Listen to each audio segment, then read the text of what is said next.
బోయిన్పల్లిలో మాజీ మంత్రి మల్లారెడ్డి ఇంటి వద్ద హోలీ సంబరాలు అంబరనంటాయి. ఎమ్మెల్యే మల్లారెడ్డి ప్రజలందరికీ హోలీ శుభాకాంక్షలు తెలిపారు. అన్ని హోలీల కంటే ఈ హోలీ నాకు ప్రత్యేకమైనది. ఎందుకంటే ఈ నెల 19న తన 50వ వివాహ వార్షికోత్సవం ఘనంగా జరపనున్నట్లు వెల్లడించారు. ప్రజలంతా సుఖ సంతోషాలు భోగ భాగ్యాలతో తులతూగాలని, గల్ఫ్ వార్ తొందరగా ముగియాలని భగవంతుణ్ణి వేడుకుంటున్నట్లు ఆయన తెలిపారు.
తమ్ముళ్ళకి అందరికి కూడా హోలీ పండుగ శుభాకాంక్షలు.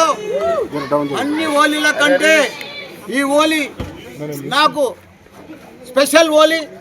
ఎందుకంటే ఇదే నెల 19వ తారీఖు నాది 50వ పెళ్లి రోజు. 50 years golden Jubilee marriage day కాబట్టి పెద్ద ఎత్తున హోలీ పండుగ కూడా అందరం కూడా మా మన్మలారులు, మా బిడ్డలు, మా కోడళ్ళు, మా తమ్ముళ్ళు, మా కొడుకులు అందరూ కూడా పెద్ద ఎత్తున హోలీ పండుగలో పాల్గొన్నందుకు వాళ్ళందరూ కూడా ధన్యవాదాలు. ఏది ఏమైనా భగవంతుడు అన్ని రకాల అందరినీ కూడా సుఖ సంతోషాలతోటి, భోగ భాగ్యాలతోటి, సిరి సంపదలతోటి అందరినీ కూడా మంచిగా ఉంచాలని, గల్ఫ్ వారు కూడా తొందరనే ముగియాలని ఆ భగవంతుని కోరుతున్నా. అందరికీ కూడా పండుగ శుభాకాంక్షలు.